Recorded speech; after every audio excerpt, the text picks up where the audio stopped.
कोई टेंशन ही नहीं होती, क्योंकि पुरुष वर्ग सबसे ज्यादा पीड़ित है तो भोजन को लेकर, उसे भोजन हाथों में चाहिए। तो इस भोजन को हाथों में लेने के लिए महिला से विवाह होता है और महिलाओं को तपना पड़ता है भोजन बनाने के चक्कर में, और दिन भर भोजन चलता रहता है। आज यदि कल की व्यवस्था करनी है तो महिलाओं को शुरू हो जाता है कि अभी से दिमाग लगाना, तपस्या करना शुरू। अगर कल भैया जी को बुलाना है तो क्या खिलाना है, क्या बनाना है, कहाँ जाना है, क्या व्यवस्था करनी है, ये तपना शुरू हो जाता है, तपस्या शुरू हो जाती है।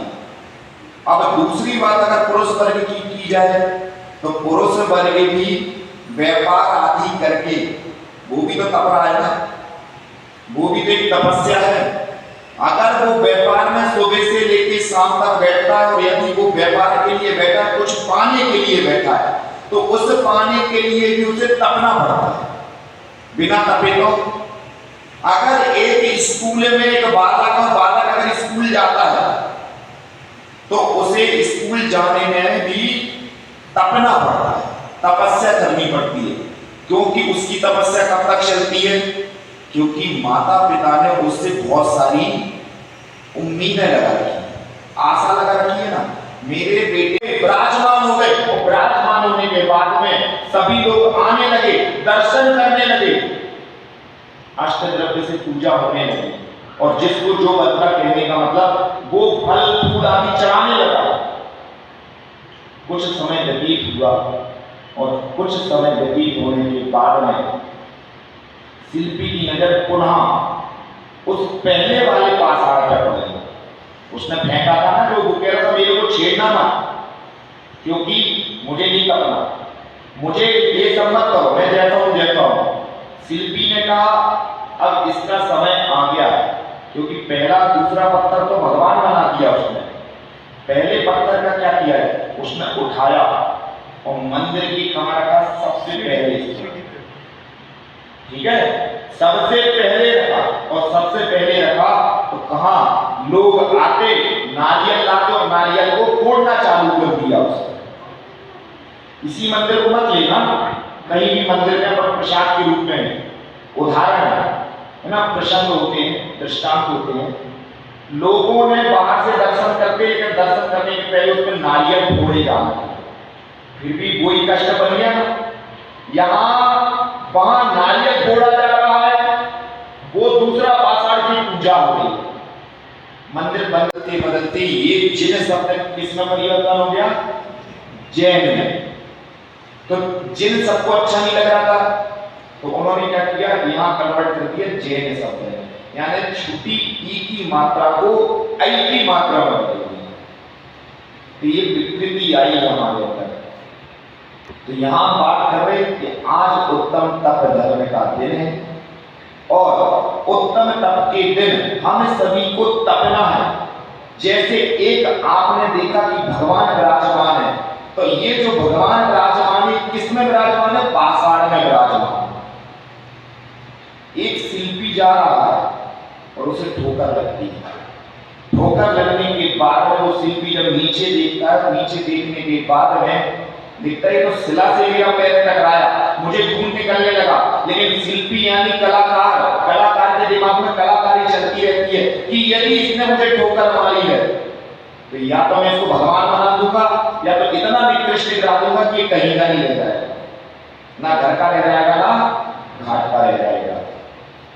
वह शिल्पी उस पत्थर से ठोकर खाता है, और ठोकर खाने के बाद में उस पत्थर को उठाता है, और उठाने के बाद में अपने साथ ले जाता, साथ ले जाने के बाद में जैसी पत्थर के सामने छेनी और हथौड़े मिलने के कारण से हमारा जितना जीवन बचा है, उतने जीवन में यदि हम इस धर्म को अपना लें तो शायद हो सकता है जो हमारे अनंत भव लगे हुए हमारे साथ में, वो अनंत भव हमसे कैसे हो जाएंगे, छूट जाएंगे, और हम सिद्ध शिला पर विराजमान हो जाएंगे। और आज उन्हीं के रूप में 12 तप बताए गए।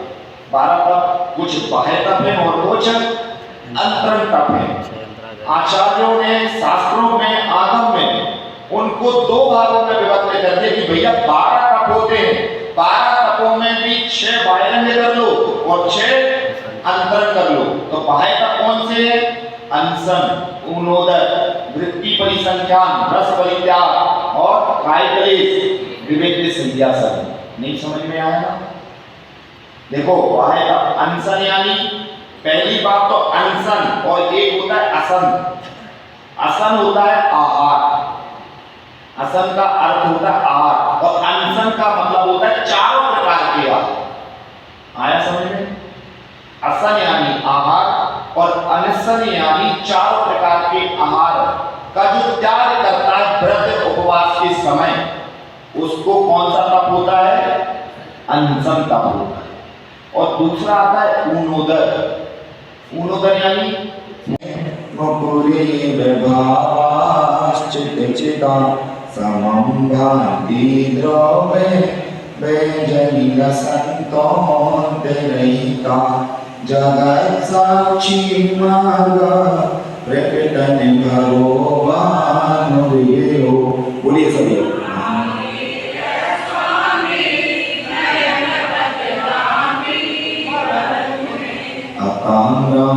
चक्षु कामलेयुगिलं स्कन्धरहितं जनाको पापायं प्रकटयति वाभ्यन्तरमपि स्फुटं मूर्तिर्यस्य विस्मृतमयीवाति विमला।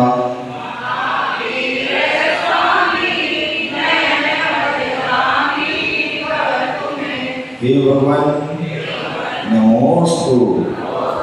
पूर्व दिशा संबंधी जितने भी कृत्रिम आकृत्रिम जिनालय हैं और उन जिनालयों में विराजमान जितने भी जिन बिंब हैं, मैं उनकी मन वचन काय पूर्वक वंदना। राजा जंगल में भटक रहा है, राजा को कुछ उपाय नहीं है कि बचे तो बचे कैसे, लेकिन जंगल में जाते जाते जाते इतने घने जंगल में पहुंच गए कि वहां पे एक पीपली का पेड़ होता है। ये पेड़ बड़ा उपकारी होता है।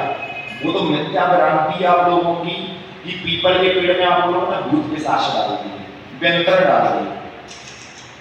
जैन दर्शन को समझे नहीं हो, जिसने भूत पिशाच की कल्पना कर दी वृक्षों में, वो जैन दर्शन को अभी तक समझा नहीं है।